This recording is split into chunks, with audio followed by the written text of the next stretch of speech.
Head of the Fraud Prevention Division at the National Commercial Bank, Dayton Nicholson, has been slapped with 6 counts of rape and 2 counts of grievous sexual assault. TVJ News understands that the incidents allegedly took place last year at the complainant's residence. He was charged when he appeared before the Kingston and St. Andrew Parish Court on September 16 and was granted bail in the sum of $1.2 million. When contacted, NCB declined to comment on the matter, however noted that it is aware of the report and the situation will be handled in accordance with its internal policies and procedures. Mr. Nicholson is expected to return to court on November 24. The charges against Nicholson are grave, reportedly including 6 counts of rape and 2 counts of grievous sexual assault. The nature of the accusations points to alleged offenses committed against a colleague within the banking institution. This development has triggered intense scrutiny on the bank's internal procedures and the handling of the matter, as one of its high-ranking officials now stands accused of crimes that carry significant legal penalties. The case is expected to move quickly through the justice system, with Nicholson set to appear before the court to answer to the charges. The allegations against a senior executive, who was entrusted with preventing fraud and upholding integrity within the financial institution, have become a matter of considerable public interest. Both the NCB and the police have yet to issue detailed statements regarding the ongoing investigation and the executive's employment status following the formal charges. There, so you know, me have 2 linky at that bank, not necessarily that branch where the incident happened, but I call them and I say, what's going on? Well, I'm getting a number of things that I think I need to make public. Of course, I have the name of the lady, but I'm going to do the responsible thing and not post it because, I just don't think it's appropriate to do so, and I'm going to follow the mainstream journalistic principles and just omit that. But what somebody is telling me is that this is not the first time she have accused somebody of hold on and take. While she was at another branch a few years ago, she had accused another individual of the same thing.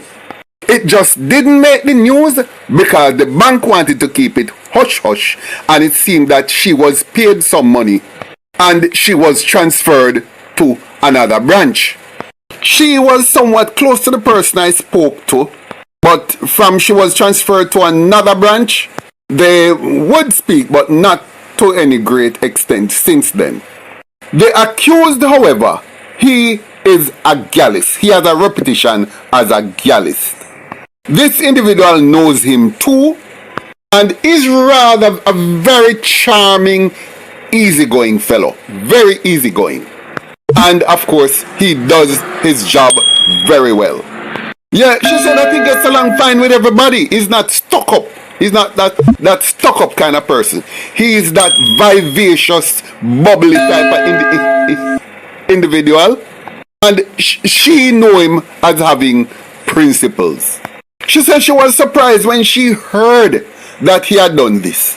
Because she said she's not saying he didn't do it, but it would come as a big surprise. Because she just not, based on what she know of him, she not seeing him that way. She says she also knows his girlfriend because he's in a committed relationship. But as far as she know, before he was committed to this individual, she know that he walked through several females at the bank. And she's saying because of the nature of this lady who is accusing him, when she knew that this individual had done it before and had gotten some big money from taking it up with the higher authorities at the bank. Now, you know, when I hear this, I start to put on my thinking cap. And guys, follow me. I could be wrong, I could be wrong, but me I put on my thinking cap now. Look upon the young man here. You can see your face, boy. I just can't see this man raping anybody. As me say, me not swear for him because you can't swear for people. But based on the fact that I hear of how his outer demeanor and he's a principled young fellow. Dayton Campbell, take your little vulgar talking, can't win an election, call the election, lose the election self from yourself. What is your talk? So what is historic? It's historic for the JLP that they have won 3 elections. It's not historic for Jamaica. What is historic, Dayton Campbell? It's historic that Andrew Holness has beaten 3 presidents of the PNP, Portia Simpson Miller, Dr. Peter Phillips, and Mark Golding. And even you with your little loudmouth talking call the election self could not stop this history from being created. So that is historic. It is historic for Jamaica. It is historic for our Prime Minister. It is historic for the Jamaica Labour Party. And it is historic for the supporters of the Jamaica Labour Party. That is what is historic. Dayton Campbell, here we are again. So the journalist posed a question to Mark Golding in reference to the last 3 general elections, citing that the presidents of the PNP were all defeated. 2 resigned after their defeat, and the question was to Mark in terms of if he would also issue his resignation. But no, it seems as if you're the spokesperson for Mark Golding, because you stepped forward to answer. Here you are. 10 of the 21 MPs signed a no confidence in him. He's the one that saved himself with his casting vote. I also hear persons saying that it's historic, unprecedented, this 3rd term. Let me ask you something, Dayton Campbell. If there is a vote and your one little vote is the only vote that is there to save you, wouldn't you vote for yourself? Additionally, you said it was not made public. How did you know? Also,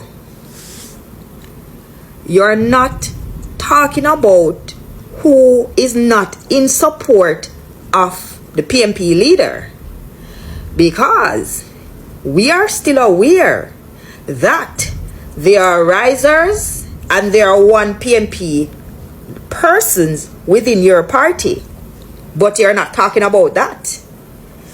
Everybody in a labor right business, but nobody no want labor right in a freedom business, right? Focus on the business of your party, Dayton Campbell. Focus on all the hype that you had that caused your party to lose the election. Also, focus on the hold down that is happening for Damian Crawford, a one PNP supporter. And we would love for you to come forward and tell us a little bit about that. Yeah? Mr. Andrew Holness, I'm asking you please, sir, to raise the park program money, because that cannot buy me food for 2 months. And thank you, sir. Thank you. All right, people, look at this. I'm going to tell you a story. Look at the barbed wire. Look upon that and the big wall.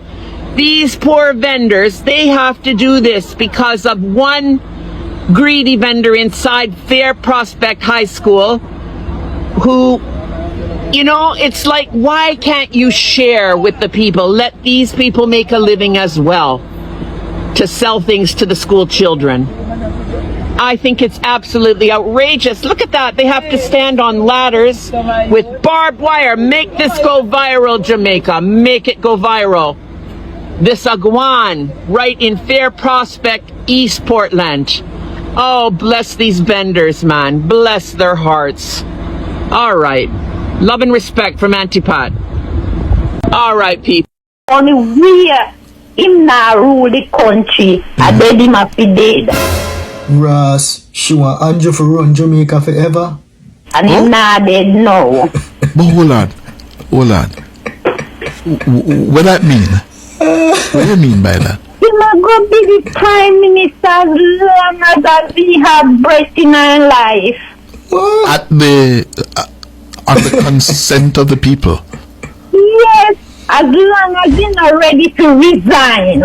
And as long as him have breath, remember. And as long as him something else. What is the other thing? As long as him not dead. And something else.